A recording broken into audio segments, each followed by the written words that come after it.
Have you ever wondered how Python decorators work? Well, it's an interesting journey, and by the end of this video, you'll have a clear understanding of this intriguing Python concept. First, let's dive into the basics. A Python decorator, in its simplest form, is a function that takes another function as an argument, and adds some kind of functionality to it. It's like a wrapper that modifies the behavior of a function without actually changing its source code. Imagine a function as a gift. Now, if you want to make this gift more appealing, you would wrap it in a beautiful gift wrap, right?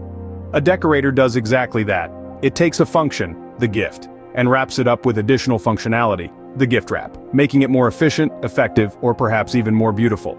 Now, how does one create a decorator? Well, Python provides us with a simple syntax to define decorators using the @ symbol. However, before we explore that, it's important to understand that in Python, functions are first-class objects.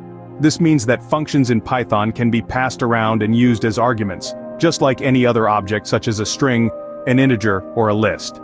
To create a decorator, you need to define a function that takes another function as an argument. This function, the decorator, will then define another function inside it, a wrapper, that will carry the additional functionality. The decorator will then return this wrapper function.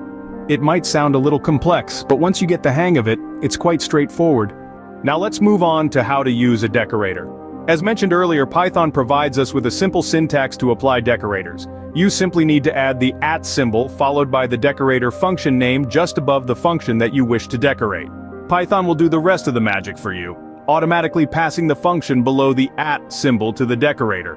To summarize, a Python decorator is a function that takes another function as its argument, adds some kind of functionality to it, and returns the modified function. Functions in Python are first-class objects, which allows us to pass them around as arguments.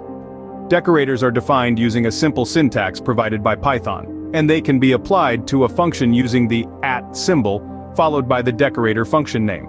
Remember, decorators are an advanced Python concept. They provide a powerful way to modify the behavior of a function without changing its source code, making your code more efficient and easier to read. So the next time you come across a function that could use a little extra shine, consider giving it the decorator treatment. You might find that it's just the touch your code needs to go from good to great.